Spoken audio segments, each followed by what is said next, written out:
Bismillahirrahmanirrahim. Assalamu alaikum, dear participants.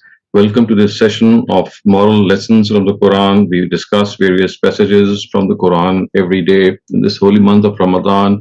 And the purpose is to remind ourselves of this innate morality that we have in us and to keep up with this holy month. The best thing that we can do is to attach ourselves as much as we can to the Quran. And the very reason for which we were asked to fast in the month of Ramadan was because of the fact that the Quran was revealed in this month. And it is in our gratitude to this that we fast. So therefore, it is all the more important that we are able to take time and try to understand and, of course, further this understanding as much as we can. So I'm just going to share my screen with you for today's passage. So today we will be discussing, this is Surah Rum, which is the 30th Surah of the Quran. So we would be reading through verses 20 to 25. And just let me read the Arabic text and its translation before you. وَمِنْ آيَاتِهِ أَنْ خَلَقَكُم مِّن تُرَابٍ ثُمَّ إِذَا أَنْتُمْ بَشَرٌ تَنْتَشِرُونَ وَمِنْ آيَاتِهِ أَنْ خَلَقَ لَكُم مِّنْ أَنفُسِكُمْ أَزْوَاجًا لِتَسْكُنُوا إِلَيْهَا وَجَعَلَ بَيْنَكُم مَّوَدَّةً وَرَحْمَةً إِنَّ فِي ذَلِكَ لَآيَاتٍ لِقَوْمٍ يَتَفَكَّرُونَ وَمِنْ آيَاتِهِ خَلْقُ السَّمَاوَاتِ وَالْأَرْضِ وَاخْتِلَافُ أَلْسِنَتِكُمْ وَأَلْوَانِكُمْ إِنَّ فِي ذَلِكَ لَآيَاتٍ لِلْعَالَمِينَ ومن آياته منامكم بالليل والنهار وابتغاؤكم من فضله إن في ذلك لآيات لقوم يسمعون ومن آياته يريكم البرق خوفا وطمعا وينزل من السماء ماء فيحيي به الأرض بعد موتها إن في ذلك لآيات لقوم يعقلون ومن آياته أن تقوم السماء والأرض بأمره ثم إذا دعاكم دعوة من الأرض إذا أنتم تخرجون. And among his signs is that he created you from clay, and behold, you become human beings that spread out in the earth. And among his signs is also that he created spouses for you from among your species, so that you receive comfort from them. And he planted love and sympathy among you. Indeed, there are different signs in this for those who reflect. And among his signs is the creation of the heavens and the earth, and the diversity in your languages and colors also. Indeed, there are different signs in this for people of knowledge. And among his signs is your sleeping at night and day seeking his bounty. Indeed, there are different signs in this for those who hear and understand. And from among his signs, he shows you lightning, which inspires fear in you and also hope, and sends down rain from the sky, and thus gives life to the earth after its death. Indeed, there are different signs in this for those who use their intellect. And among his signs is also that the heavens and the earth exist at his behest. Then, when he calls you just once to come out of the earth, you shall come out of it immediately. My dear participants and listeners, as you have read through this passage, one thing that might not have escaped your notice is these words, وَمِنْ آيَاتِهِ وَمِنْ آيَاتِهِ, which means actually amongst his signs, amongst his various signposts that he has made this universe in a way that in order to recognize the fact that we have been created by an almighty God, and also to recognize the fact that one day we shall be held accountable before him, God has made copious and abundant arrangements in this world so that we never forget this reality. And because of the fact we know that the Quran was revealed to a tribal society in which, of course, the contact with nature was so close that citing nature as something from which we could deduce bigger realities and larger realities of life, or something which was, of course, required, and which was something which was by design. So we find the Almighty citing various elements of nature, the sun, the moon, the stars, the creation of men and women, the creation of day and night, the creation of spouses, the creation of the heavens and the earth, all these to be signs through which we must recognize that we have been created, and one day, because of these privileges that we have been blessed with, we shall be held to account, and we must never forget this status of ours. So this is how the Almighty has made so many arrangements by people who are just willing to open their eyes. It is for them that the Almighty says that these are signs, and there are so many signs. They are plentiful, that all of us, if that we are just open our eyes, and instead of ignoring these signs, we just pay attention, we are bound to pick them up and draw a lesson from them. So to start off with these signs, the way they have been mentioned, the first thing that that has been said is that among his signs is that he created you from clay, and behold, you become human beings that spread out in the earth. So the fact is that the Almighty started off creation in a manner that that the first of our kin, or the first of our family, was created directly from clay. And this is something which has been mentioned in detail in Surah Sajda, in which it is we are told that initially the first human beings were directly created from clay, and from amongst those human beings who were created from clay, there were some who were then given this ability to procreate themselves, and later they were perfected and given the faculties of sight, hearing, and intellect. And then from among these, one pair of Adam and Eve was selected, and the rest of mankind was the seed of one pair of man and woman, one husband and wife, Adam and Eve, and then they spread out in the rest of the earth, which of course gives us this huge reference to the fact that we are one human family. As far as mankind is concerned, they were born of a single pair of a man and woman, or Adam and Eve, and the Almighty, when he created them, it was of course for a purpose, because we know that the Quran has elsewhere referred to the fact that the Almighty never does something which is beyond it, or which is without any purpose. So this is how the Almighty began human life on this earth. And then it was not just this human life that he started. He said that among his signs is also that he created spouses for you from among your own species, so that you receive comfort from them. And he planted love and sympathy among you. So not only did he create humankind from a single pair of man and woman, what happened was that the Almighty made this affinity, this attraction between the spouses so strong that they came to one another, they came with one another, united with one another, and the purpose was to gain comfort from one another. And he planted love and sympathy between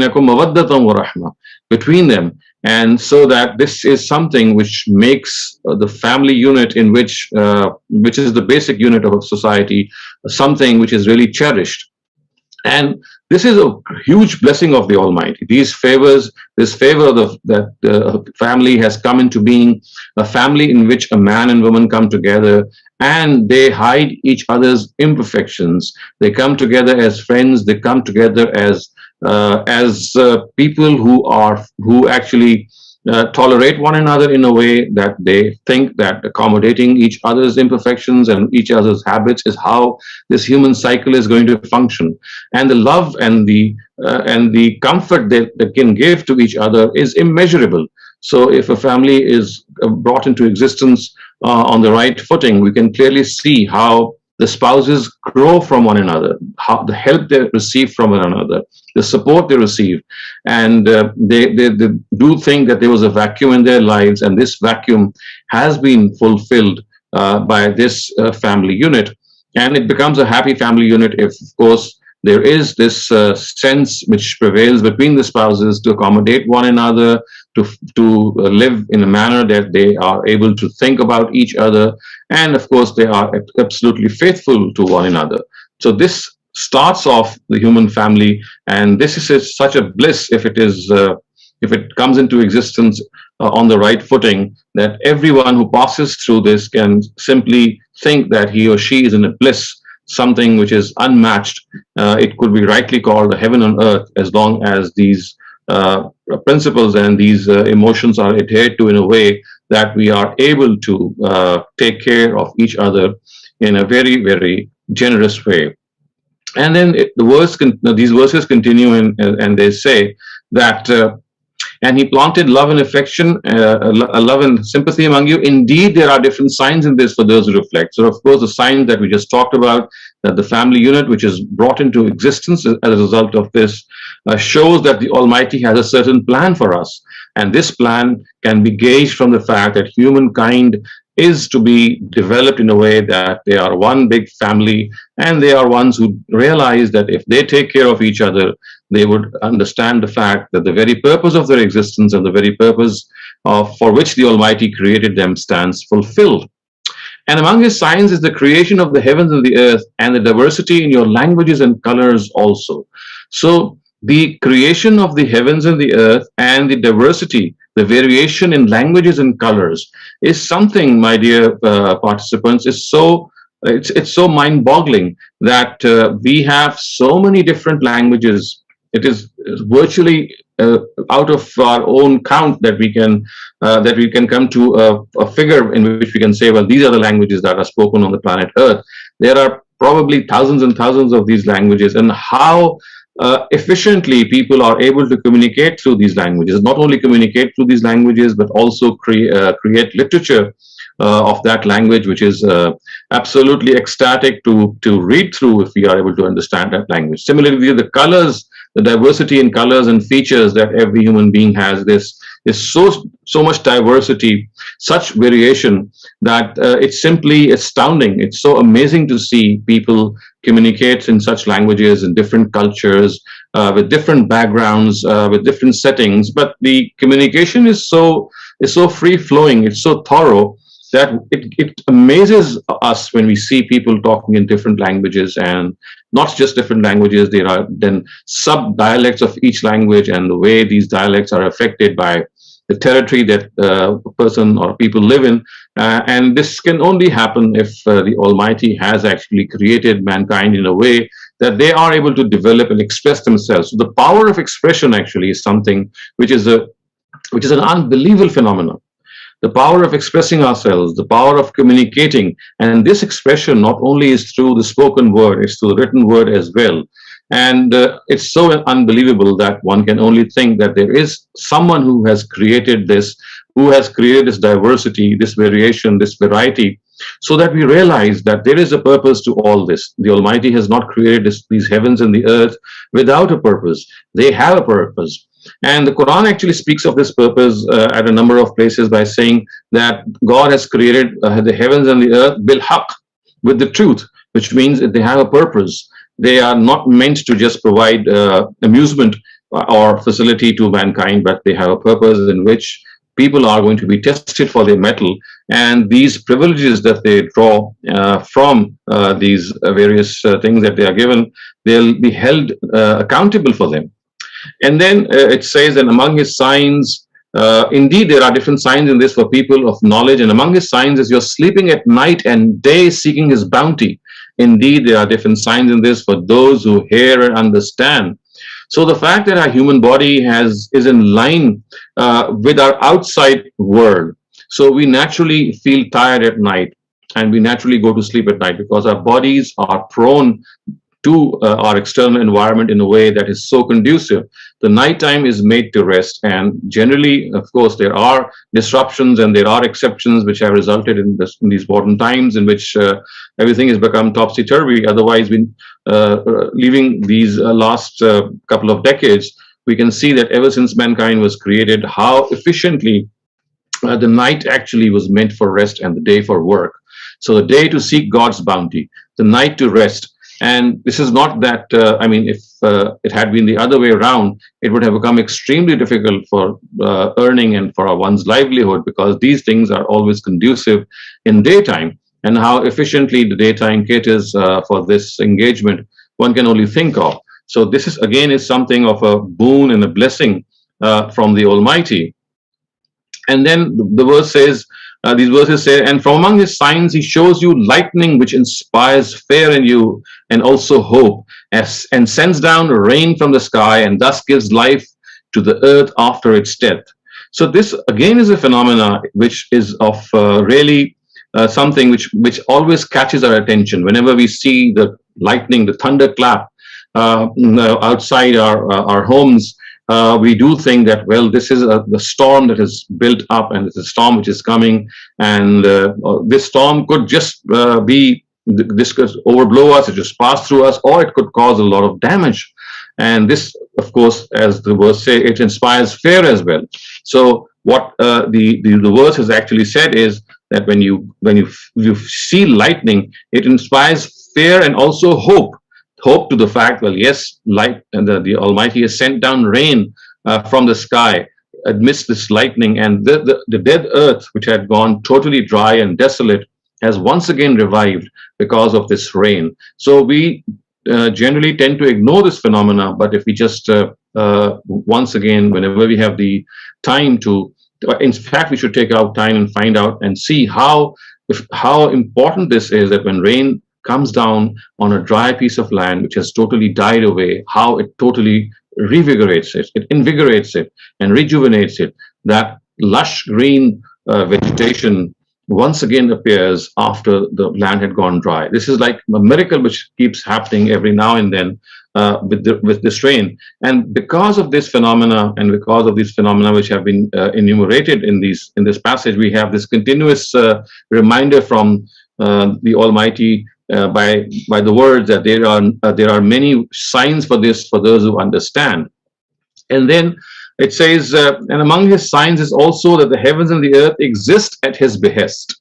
وَمِنْ آيَاتِهِ أَن تَقُومَ السَّمَاءُ وَالْأَرْضُ بِأَمْرِهِ ثُمَّ إِذَا دَعَاكُمْ دَعْوَةً مِنَ الْأَرْضِ إِذَا أَنْتُمْ تَخْرُجُونَ. Then when he calls you just once to come out of the earth, you shall come out, and come out of it immediately. So the fact that these heavens and the earth are existing, they are sustaining, they are providing us with sustenance, and they are providing us with livelihood, is another of God's signs, because they are intact, they remain in their position because God is looking after them, because He is behind them. Otherwise, as the verse says, that once this whole thing ends, it would be just a single call, and everyone would, after dying away, being in their graves, will come out of their graves and stand alone before the Almighty. And all that it will take is just one call. As you can see, the words are إِذَا دَعَاكُمْ دَعْوَةً. Just one call, just one shout, just one invitation, and people will come out of their graves immediately, signaling the fact that this is one of the greatest signs that we can, but that we should think that it is going to happen, because this world and these signs that we have just read through, they are not without any purpose. This world has a purpose. It's going to culminate in a purpose, and that purpose is that all of us shall be held accountable. And all these signs which this passage is alluded to actually refer this, and to try to caution and prod us that we must not let this huge reality escape our minds. So with these words, I end my talk on these verses, and now I'm available for any questions that you might have. Thank you, Dr. Shehzad. For the raised hands, we have Fatma first. Fatma, please go ahead. Yes, I wanted to ask that in namaz, when we read Quran after Fatiha, do we have to follow the sequence of Quran?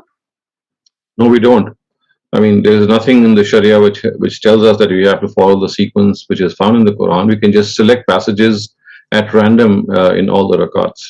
They need not be in a sequence. So we don't have to follow the sequence? No. Okay, I have another question which is of a private nature. Can I text it to you through WhatsApp, or can I write it over here in the private window?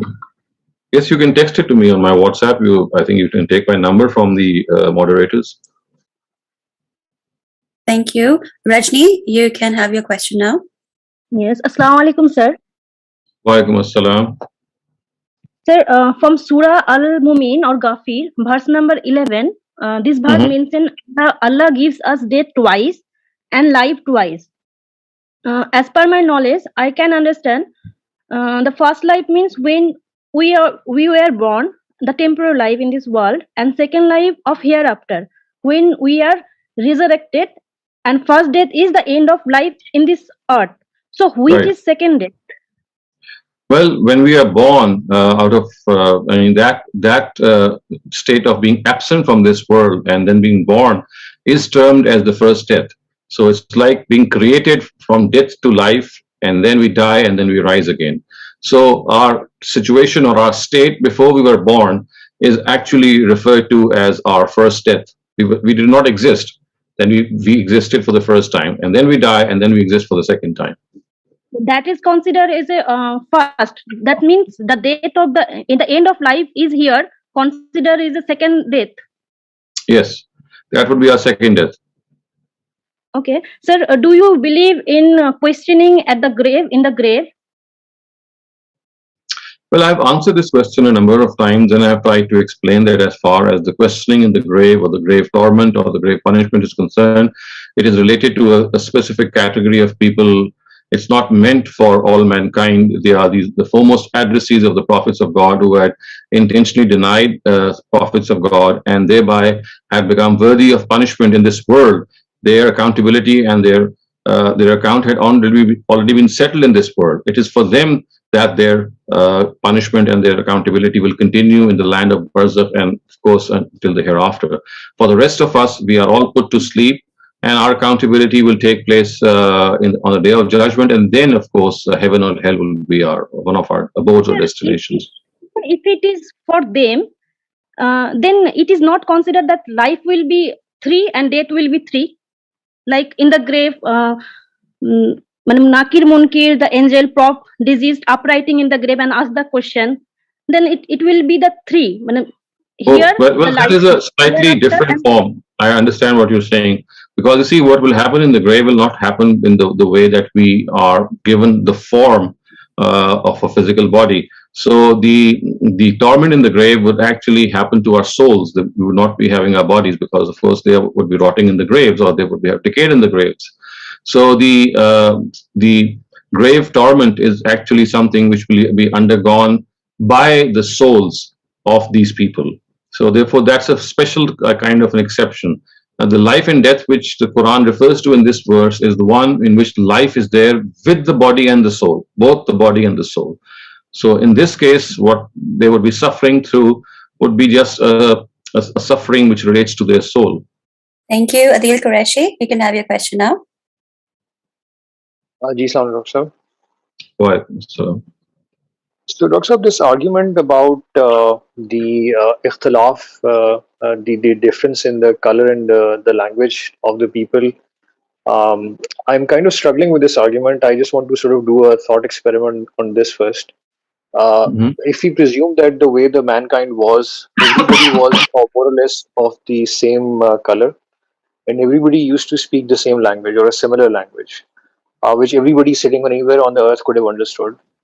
Now, wouldn't that have been a much stronger argument of a single creator of all of the mankind? Why would the difference of color and the difference of language a stronger argument of a single creator and not the other way around? This is because the diversity of color and languages that you can see cannot be something which can be other than produced by God, because humankind could never imagine something that things coming out of their own existence and spreading all over would have such diversity. So as far as one progenitor is concerned, of course, that is an argument to the fact that mankind was created through one Adam and Eve. The rest is the argument which tells us that from one pair of man and woman, look at how this diversity has resulted. So actually, it is like telling us that this diversity from a unity is something which could only have happened if we do understand that the Almighty had blessed these various genetic abilities in various people, so that by birth, when people spread out, they had so many variations. So basically, the unity at the top and then that divergence from the top is what is being referred to. So what you're referring to, of course, always exists. That unity was at the beginning. Of course, they spoke the same language. They were of the same color. But then the way things moved on, the way families were created, the way people had different habits, this shows the tremendous nature of creativity, the takhliq of the Almighty in such an astounding way that single pair of man and women which we would have probably thought of would result in some monotonous or some similar type of offspring, it became so diversified that it's so amazing that how this diversity resulted from one single thing, or from a unity. So it's like saying diversity from unity resulted, and not just diversity, it was a huge diversity that came into being. Okay, so this argument, as I understand, the fact that all of this diversity came from such a unity, uh, that is the argument that says that yes, the power of the creator, or the magnificence of the creator, and the ability Yes, of the creator to do it absolutely. all over again. To do it all over again, and of course to make us realize that this is how his power and his creativity is, that you should not think that he's just creating people, the same people over and over again. Every single person, I mean, you just start off by analyzing a person in your own family, people in your own, amongst your siblings, and you'll see how different the traits they have, the colors that they have, the language that they speak, the dialects that they speak, as you go along is mind-boggling. Dr. Saleem, you can go ahead now. Dr. Saleem, Assalamu alaikum. Thank you for explaining this ayahs very, very nicely. Now, my question actually tailgates Adil's question a little bit. And when you are reading the ayats, the prime purpose of reading the ayats in the way that you read them today was to show us the grandeur of Allah and to get us into awe of His omnipotence and omniscient nature, to show us how amazingly superb He is, to bestow all these positivities, all these great things on us. Right. But except for the first ayat where Allah has said that we have produced the human from mud or from earth, everything else is actually can be explained on a socio-psychological, evolutionary, historical chain. Every single thing from the thunder and the rain, which can be absolutely explained perfectly how it actually happened by a scientific phenomenon, to the evolutionary generation of families, how we evolved from chimps and how families were actually formed when chimpanzees changed their polygamous to monogamous nature. Everything can be explained on an evolutionary chain if one is willing to consider it on a larger historical evolutionary stage. If you once looks at the history of it, you can actually see it evolving in front of your own eyes. If one takes the time to read books on evolutionary, socio-psychological evolutionary point of view. So if you look at it from that angle, it doesn't seem that magnificent. Of course, we are the people of faith. When we read it from Qur'an, we are meant to be in the awe of these ayats. But from another person, another fresh pair of eyes, looking at it from a historical perspective, it just like it seems like a chain of events, like a sequence of things that were meant to happen. So how do you put these two theories together? I think the way to do this is you just cannot draw a conclusion from a few verses like the ones that we have read. So you see, the whole of the Quran has a lot of things to offer when we talk about the theory of creation or the theory of evolution. So if you draw the conclusions from this particular passage that we have just studied, you could be right. But you see, what the Quran speaks of is that there is this creation behind the story of creation, or the theory of evolution in this creation, the way it has created mankind in Surah Sajda, where it has actually started off and told us how mankind was actually brought into being by the Almighty, and how this whole chain started off. So you have to see the whole Quran in its totality to see that it's offering an entirely different worldview, a different story of creation, a different theory of creation, which actually features God as the origin of everything. I mean, He is the originator. He has brought us through out of nothingness, created us. So when a fresh pair of eyes, as you refer to, is going to read this passage, so we would refer him to some of the other passages of the Quran, because you see, what happens is that the Quran continues to diversify and cite from various places at various instances. But in order to have a systematic reading of the Quran, it's always important that we refer to similar places and passages.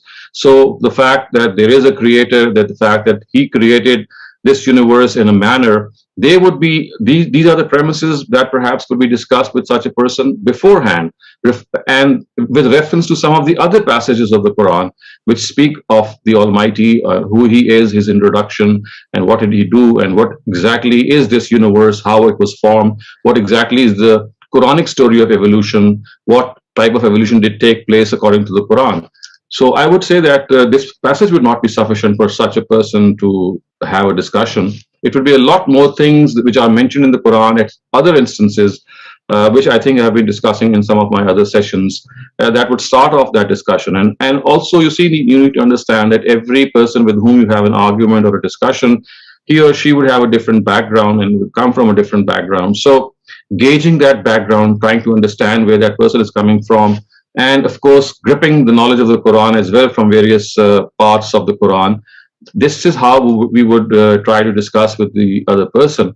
And again, as I said, I do say this generally, that the purpose is to exchange this Quranic theory of knowledge and epistemology the way it has presented. It's not something which we are, trying to force the other person to convince. All that we are trying is to understand ourselves and convey this understanding on the basis of arguments. But as I said, this would happen through a systematic series of arguments based on the other person's questions and his or her mindset. Shehzad, I have a written question. Should we give ushur, Islamic tax, for the income received from agricultural or horticultural products, for example, yield of apples, if we don't receive what we spend on it? Do we have to pay 5% even if we receive it less than was originally spent on it? Well, as far as ushur is concerned, which is of course the tax or zakat, which is 10% on agricultural lands, which are rainy lands, in which you're of course one part of your expenditure is covered by the Almighty's element of rain, of course. These are the lands in which you get 10%. Other than that, lands in which you have to water the land yourselves and do that the labor stuff also yourself, that would be 5%. So I'm not sure if I understood the rest of the question, because I'm trying to answer it in principle that yes, agricultural income would be taxed at 10% if you're dealing with rainy lands or lands which are rain-fed, and with non-rain-fed lands you would be paying 5%, and this would be on the gross income that you get, not on the net. Perhaps they're saying that what they spend on the crop in the process during the planting, they did not receive it while harvesting. Yes, so therefore you have to regard this ushur as an expense itself. So you will not subtract the expenses, for example, the seeds that you bought maybe, or you spent some other items. So you have to treat zakat, whether it's ushur or which is on agricultural lands, or zakat, which is on money, as an expense. And whenever you give it, you have to give it on the gross income. So you will not subtract anything that you spent on it. As people would think that maybe it's on your net wealth in which you subtract the expenses. This is not the case. In all situations, zakat or tax is on gross income. Okay, I hope it is clear now. Fatma, you can have your question now. I wanted to ask that revenge is allowed in Islam. For example, qasas is allowed. But what about revenge for emotional abuse? Is that also allowed in Islam? And if yes, then in what manner can we seek revenge for emotional abuse in an Islamic manner without breaking the Yes, the Quran is. Yes, I understand your question. The Quran has given us clear guidance on these, on this as well. It says, "Jazā'u sayyi'atin sayyi'atu misluha." For any evil can be recompensed with an equal magnitude. The only thing is that the revenge that you take should not involve any immorality, because this is another important precept, that yes, you can seek revenge, but that revenge should not be of immoral or unethical nature.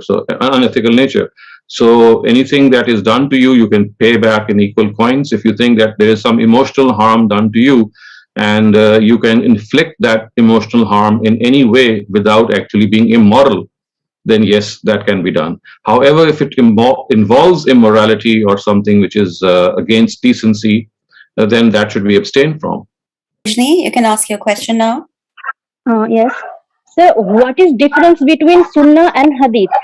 And why Sahaba and Prophet and at that time did not generate Hadith? Almost after 300 years after death of Prophet, it was created.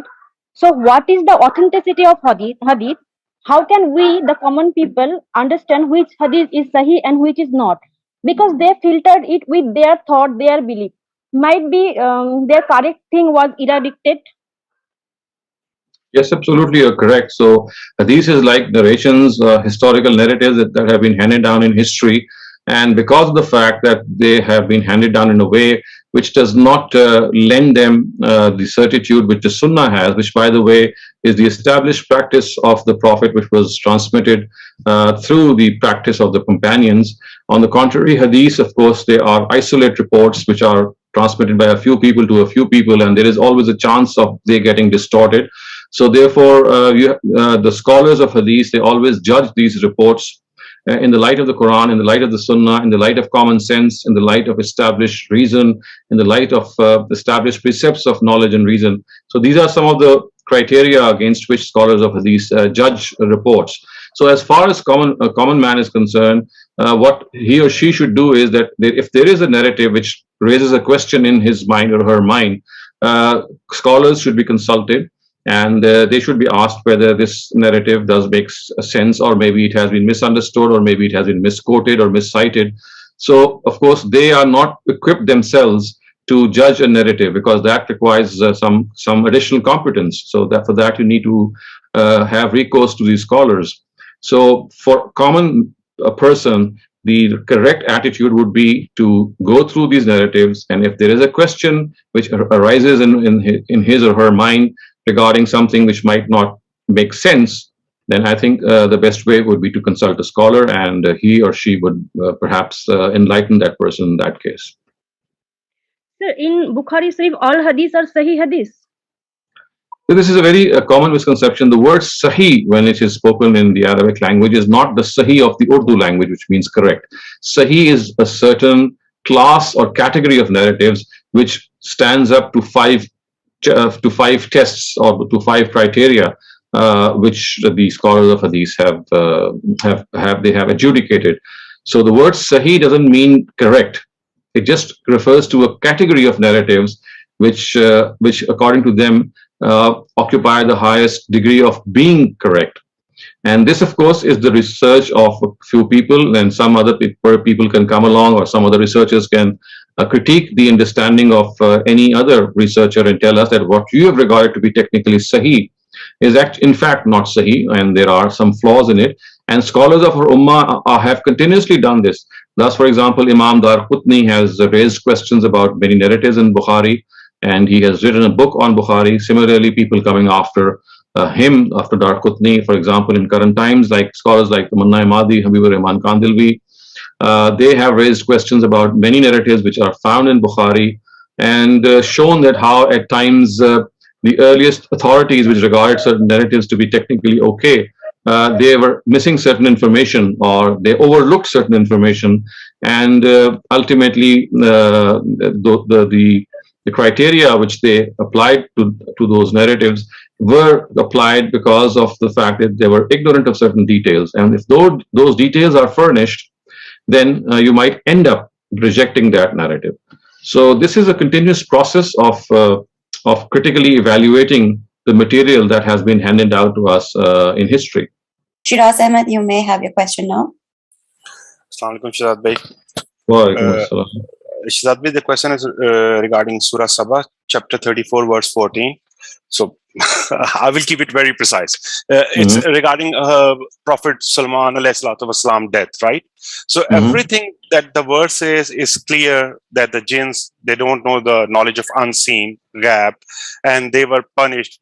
Prophet Sulaiman most probably put them to a labor. That was a very harsh labor as a punishment for them, and God wanted them to continue that labor, and God didn't intend to know them about the death of Prophet Sulaiman. So everything makes sense in the verse.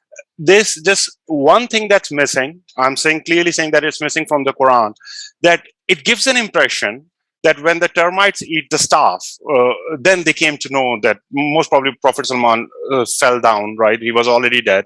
Then they came to know that he's dead. Now, the Quran doesn't tell us the details of this incident. And the question that mostly comes is that how come for such a long time he was standing in a one static position and the jinn never noticed it? Because that doesn't require ilm-e-ghaib. It just requires common observation. Even a man can do it, that if a person is standing there, even for several hours in one position without blinking an eye. So how we answer that? Well, I think this is fairly easy to answer, because you see, when the purpose of this was to make the jinn understand the fact that they don't know the news of the ghaib, and they could be, they actually were fooled by this. All that it required, as we know from our history, is that in a certain position, they were made to see Solomon standing there in the balcony, and they could always be the fact that curtains were drawn at times and they were just taken off at other times, and even his position could have been turned to one place or the other. And other than that, this gave that impression that he was alive and he was watching them. So remember, it's not that they were always looking and finding out whether he was there.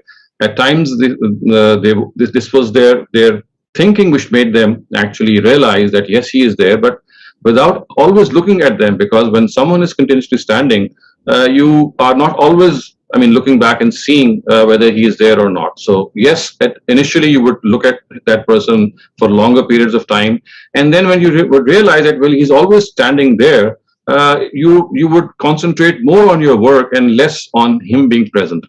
And because of the fact that this is something which could have been divinely driven in a manner that people who were there knew that this was important for Solomon or for the jinn to realize what the happening was actually. So I think this was something which was divinely ordained as well. And they continued in this manner. And if you look at history, you'll find out that this has happened to a number of kings as well for a very long periods of time, because you see, one of the things that is very grave is the issue of succession. And unless a successor is fully or properly appointed, the news is not broken about the death of a monarch, and at times he or she is made to look as if he or she was alive. If you look at a lot of stories in our human kingdom as well.